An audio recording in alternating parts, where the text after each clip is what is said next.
What's up guys, welcome back to Deck Tech for Decks. I'm your host Caleb. As always, you can support me through my TCG link or liking, commenting, and subscribing will always do the trick. ATRAXA is the commander we're doing today, but not normal ATRAXA. No, we're doing ATRAXA Zombies. Why ATRAXA Zombies? That's a fair question. I just want to use cards like Hogak, Toski, and Greater Good to fill our graveyard, draw a lot of cards with our super big board, and then sacrifice cards like Hogak using, a Ghoul Color Gisa to get 8 zombies out of nowhere. Notably, then we can tap those or 7 of those 8 zombies to bring Hogak back from the graveyard for sacrificing for more value. We have a couple cards that can do that, and we can just loop them in and out of the graveyard to create a big board state. Then we have, a little bit of a 1/1 counter synergy. That way the proliferation isn't useless, and we can use cards like Audric to give all of our zombies that vigilance, flying, death touch, and lifelink, which is what I'm really excited about. So if that sounds like a deck tech you're into, let's get into it. Let's get into the zombies. Gravecrawler. It wouldn't be a zombie deck without this guy, and yes, we do run Phyrexian Altar for that infinite ETBs. Cryptbreaker. A solid card, it's going to create zombies, we're going to draw cards off of it, and it's going to be a solid discard outlet. Cleaver Scab. Now we can go ahead and double up on our broken zombies, like Corpse Knight. 2 Corpse Knights can get out of hand pretty quickly. Forgotten Creation can fill our graveyard pretty decently. While they aren't zombies, the brother-sister combo are going to be insane for creating that massive board state, especially when we play cards like Ebon Death, Scourge of Neltoth, and Pulchronos. Now we can bring these big boys onto the battlefield, sacrifice them, and we've got an instant board state. God Eternal Bantu can sacrifice our creatures to draw a lot of cards, and God Eternal Oketra can go ahead and create a lot of zombies, notably 4/4 zombies, pretty broken. Verena Lich Queen, Hardwing Scab, and Underrealm Lich are all going to be super solid for filling our graveyard while giving us amazing card selection. Having Ghoul Lich, this will let us play cards from any graveyard, so even our opponents, but usually we're going to be targeting ourselves.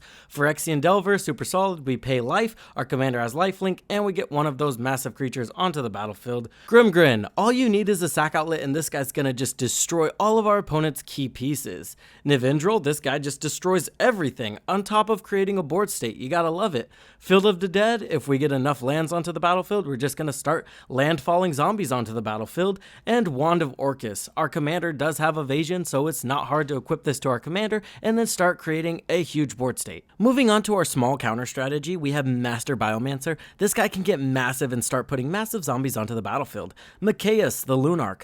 This one's solid. I know it's not the zombie, it's kind of weird, but this one you can go ahead, as long as he has 1 counter on him, proliferate it every turn, and we can make sure we're buffing our board consistently. Between ATRAXA and this guy, we're putting 2 counters on our whole board every turn. I like it. Broker's Ascendancy is another card that can consistently put counters on our creatures, and paired with our commander, again, that's 2 counters a turn. Cathar's Crusade. This one has no ceiling and honestly will buff our board to the moon. If they don't deal with this immediately, they're gonna lose the game.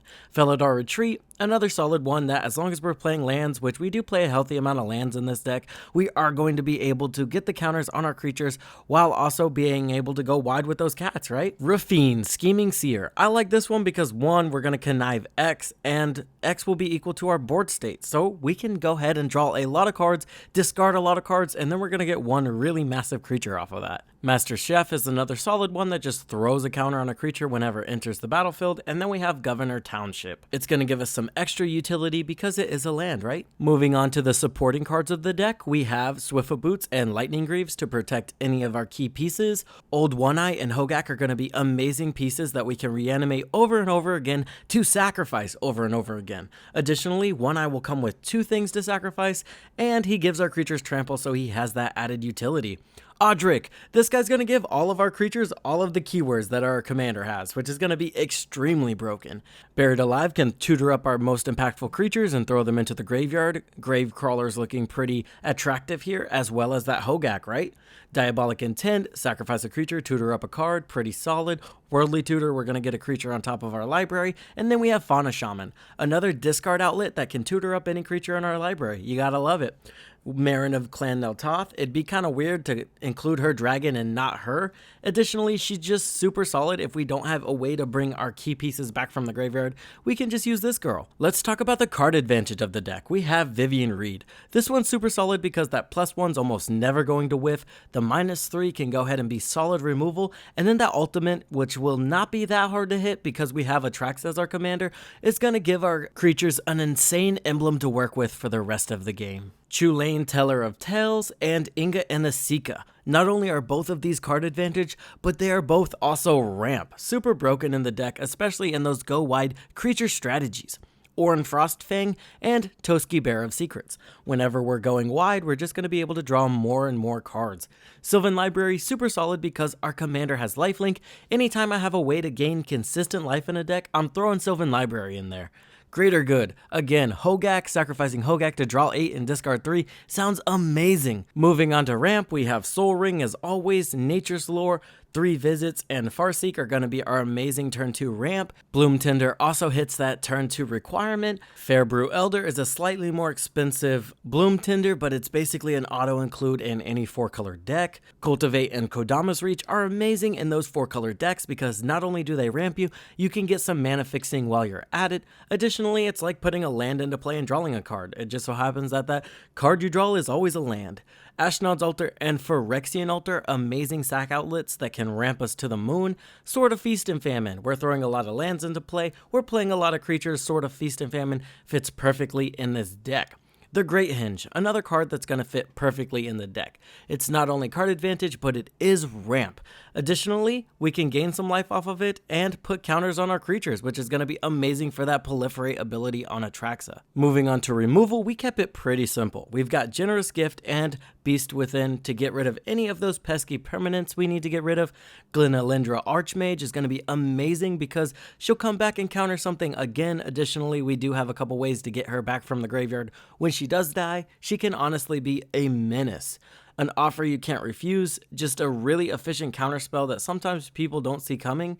Toxic Deluge, I like this because our board can get pretty massive, so if we get them big enough, this can be a one-sided board wipe in the deck. Aura Shards is another super solid card in the deck because of the number of creatures we are running in the deck, mixed with the token strategy. Honestly, this deck has been in the back of my mind for a couple of years now, and I think we have enough super solid value pieces in the deck to make this not feel super janky. Additionally, I think it's going to be a really good spin on ATRAXA, that way you're not going to be hated out consistently every game just for playing ATRAXA Super Friends. Additionally, we're not even messing around with poison counters, so this is going to be a really fun way to enjoy one of your favorite commanders without being the target consistently. Yes, this may be a more casual list, but it's going to be super fun nonetheless. I've always been a huge fan of Goldcollar Gisa, and this deck can really put her ability to use, sacrificing those massive creatures for a massive board state, and then we could just make them really big using ATRAXA's ability. I'm really curious of what you guys think about this deck tech and what cards we could add or remove to make it more efficient. As always, I hope this helped you in your deck building endeavors, and I'll see you in the next one.